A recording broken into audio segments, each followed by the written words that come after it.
Hứa này lại khiến dân mạng xúc động đến thế. Ta phải nhìn lại hành trình yêu thương nhẹ nhàng mà sâu sắc của họ.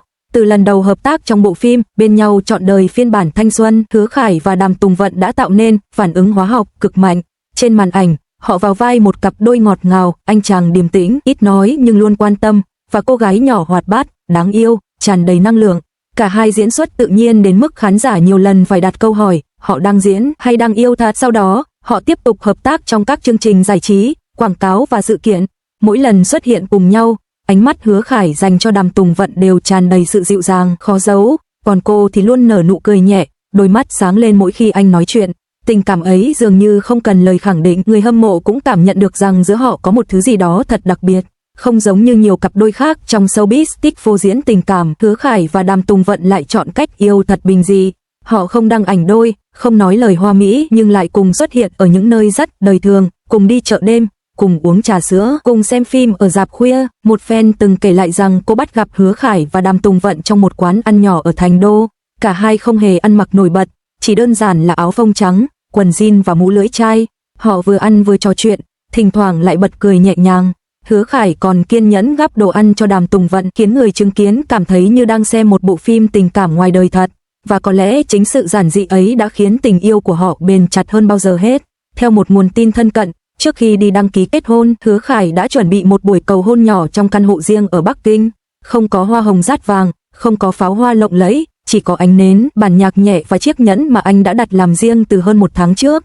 Khi Đàm Tùng Vận bước vào, anh mỉm cười, nắm lấy tay cô và nói, anh từng nói sẽ không vội, nhưng giờ anh nhận ra, điều anh mong muốn nhất không phải là thành công, mà là đừng nhìn thấy em cười mỗi ngày. Tùng Vận, em có đồng ý làm vợ anh không? Cô gái nhỏ ấy chỉ biết bật khóc, không phải vì bất ngờ, mà vì hạnh phúc. Cô khẽ gật đầu, và Hứa Khải đặt chiếc nhẫn lên ngón tay cô, vừa vặn như thể định mệnh đã sắp đặt. Khi tin tức Hứa Khải Đàm Tùng Vận đăng ký kết hôn lan ra, đại diện hai bên đều giữ im lặng, không xác nhận cũng không phủ nhận, nhưng fan của cả hai đều đã hiểu, họ không cần lời nói, chỉ cần tin tưởng là đủ.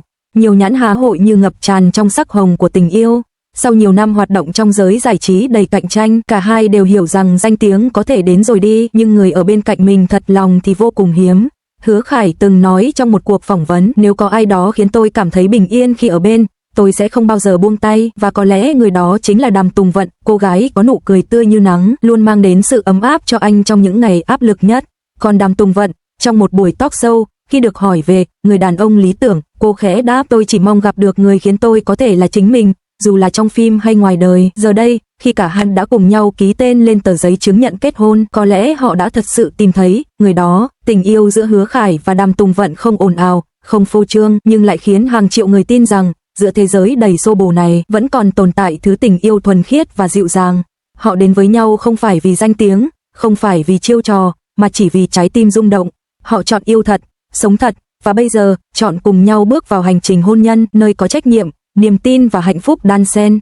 Cư dân mạng vẫn đang mong chờ một đám cưới trong mơ, nơi chú rể Hứa Khải nắm tay cô dâu Đàm Tùng Vận, ánh mắt họ giao nhau giữa khung cảnh ngập tràn hoa trắng, và câu nói dịu dàng vang lên. Giới tiết lộ, cả hai đã âm thầm hoàn tất thủ tục vào tuần trước tại một phòng đăng ký kết hôn ở khu Tĩnh An, nơi vốn nổi tiếng là điểm hẹn của các cặp đôi nghệ sĩ. Tin tức này ban đầu xuất hiện từ một bức ảnh mờ được lan truyền trên Weibo, hình ảnh hai người đội mũ, đeo khẩu trang, đứng cạnh nhau trước tòa nhà dân chính với vẻ ngượng ngùng nhưng đầy hạnh phúc.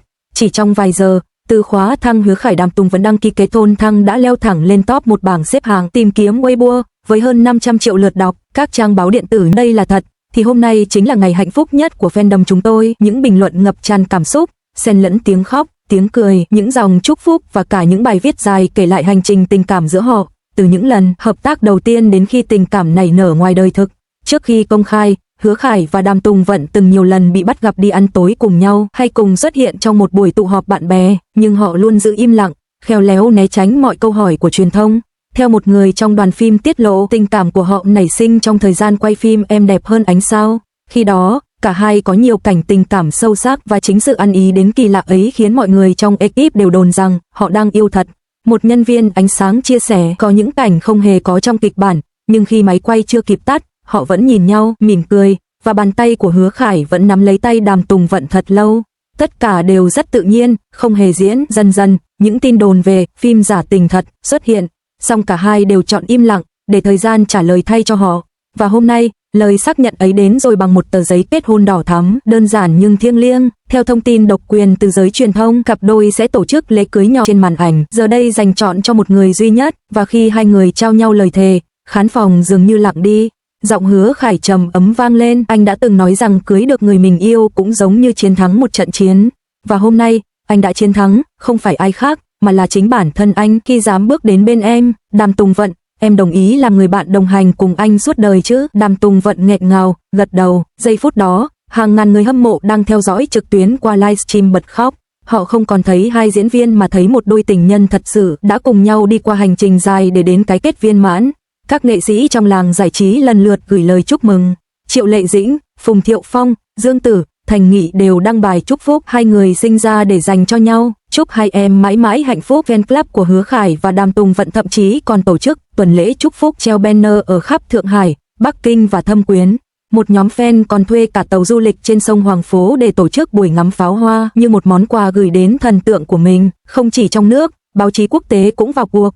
Truyền thông Hàn Quốc gọi đây là đám cưới biểu tượng của Cbiz 2025, trong khi một tờ báo Nhật ví họ như cặp đôi vàng khiến khán giả tin lại vào tình yêu sau bao scandal chia tay của giới nghệ sĩ Trung Quốc. Sau lễ cưới, Hứa Khải và Đàm Tùng Vận trở lại cuộc sống kín tiếng thường ngày. Cả hai chọn sống trong một biệt thự nhỏ ở khu Thượng Hải cũ, nơi có vườn hoa, hồ cá và ánh nắng chiếu qua cửa sổ buổi sáng. Một nguồn tin thân cận kể rằng, mỗi sáng sớm, họ thường cùng nhau pha cà phê, đi dạo quanh khu phố, rồi trở lại công việc, nhưng nụ cười luôn ở trên môi. Hứa Khải từng nói trong một buổi phỏng vấn ngắn, cuộc sống bây giờ của tôi đơn giản lắm, tôi không cần hào nhoáng, chỉ cần một người hiểu mình, ở cạnh mình thế là đủ. Còn Đàm Tùng Vận thì nhẹ nhàng chia sẻ, đôi khi, hạnh phúc không nằm ở tiếng pháo hoa rực rỡ, mà nằm trong khoảnh khắc bình yên khi bạn nhìn người ấy, và biết rằng dù mai trời mưa hay nắng, họ vẫn ở bên bạn. Tin tức về đám cưới trong mơ của Hứa Khải và Đàm Tùng Vận đã lan khắp Internet, nhưng điều khiến khán giả cảm động nhất không phải là váy cưới hay địa điểm xa hoa mà là ánh mắt hai người dành cho nhau, chân thật và tràn đầy yêu thương. Họ từng là bạn diễn, từng là hai ngôi sao nổi tiếng, từng phải đối mặt với áp lực và tin đồn, nhưng cuối cùng, họ vẫn chọn nắm tay nhau thật chặt đi qua tất cả. Và trong buổi tối Thượng Hải lộng gió hôm ấy, khi pháo hoa nở rực rỡ bên bờ Hoàng Phố, nhiều người nói rằng hôm nay, tình yêu đã có hình hài.